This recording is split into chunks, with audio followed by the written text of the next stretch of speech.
क्या आप तैयार हैं एक और खौफनाक कहानी के लिए?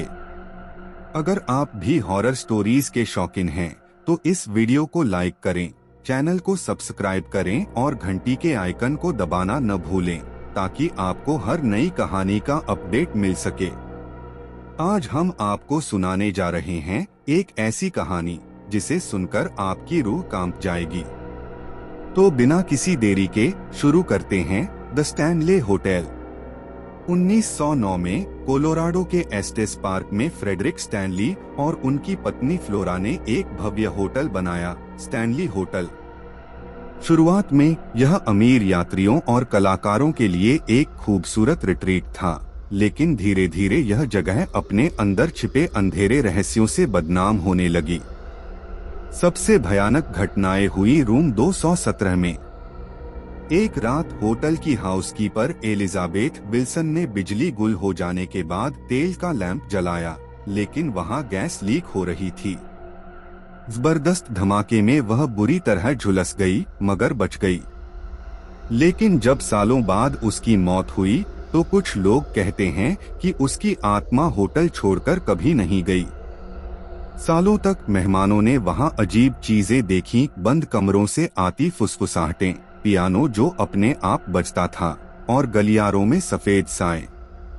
यहाँ तक कि प्रसिद्ध लेखक स्टीफन किंग ने जब यहाँ एक रात गुजारी, तो उसे ऐसा सपना आया जिसमें उसका छोटा बेटा होटल के गलियारे में भाग रहा था और उसके पीछे कोई अज्ञात शक्ति थी।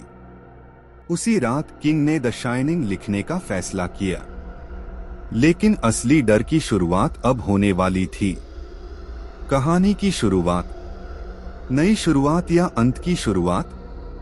जैक और विक्टोरिया टेलर एक विवाहित जोड़ा था जो अपने रिश्ते को फिर से सुधारने की कोशिश कर रहा था।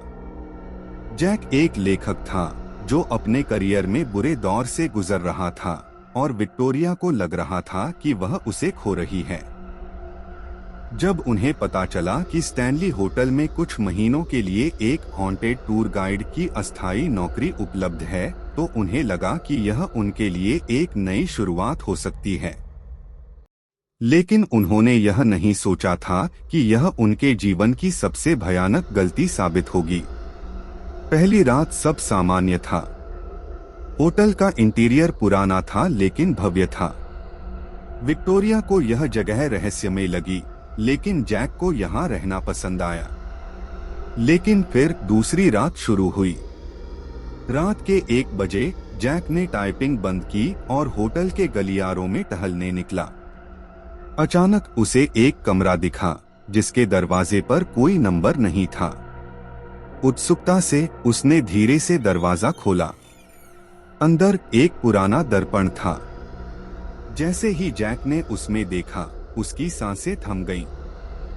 दर्पण में उसकी ही परछाई थी, लेकिन उसकी आंखें, वो उसकी आंखें नहीं थीं।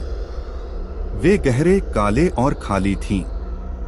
और फिर परछाई मुस्कुराई, लेकिन जैक नहीं मुस्कुराया था। अचानक वह जमीन पर गिर पड़ा। जब उसने उठने की कोशिश की, तो उसे अपने हाथों पर जलने के निशान दिखे। किसी ने उसके कान में फुसफुसाया, तुम मेरे हो। विक्टोरिया को रात भर नींद नहीं आई। जैक वापस नहीं आया था। जब वह उसे ढूंढने निकली, तो उसने देखा कि जैक लॉबी में खड़ा था, पियानो के पास अंधेरे में। जैक, उसने धीरे से पुकारा। लेकिन जब जैक मुड़ा, तो वह ठिठक गई। उसकी आंखें, वे काली थीं। तुम ठीक हो? उसने पूछा। जैक ने मुस्कुराते हुए कहा, होटल को मैं पसंद आया हूँ। उसकी आवाज में कुछ ऐसा था जो उसका नहीं था, जैसे कोई और उसमें समा चुका हो। उस रात विक्टोरिया ने फैसला किया कि उन्हें यहाँ से जाना होगा। लेकिन जब उसने होटल का दरवाजा खोला, तो बाहर सिर्फ अंधेरा था। कोई सड़क नहीं, कोई कार नहीं, बस एक अनंत खालीपन। अंत जो कभी लौटकर नहीं आया।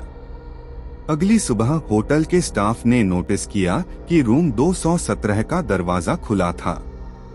अंदर सिर्फ एक चीज पड़ी थी, एक पुरानी जली हुई टाइपराइटर। उस पर आखिरी शब्द टाइप किए गए थे। मैं कभी नहीं गया, मैं हमेशा यहाँ था। जैक टेलर का कोई निशान नहीं था।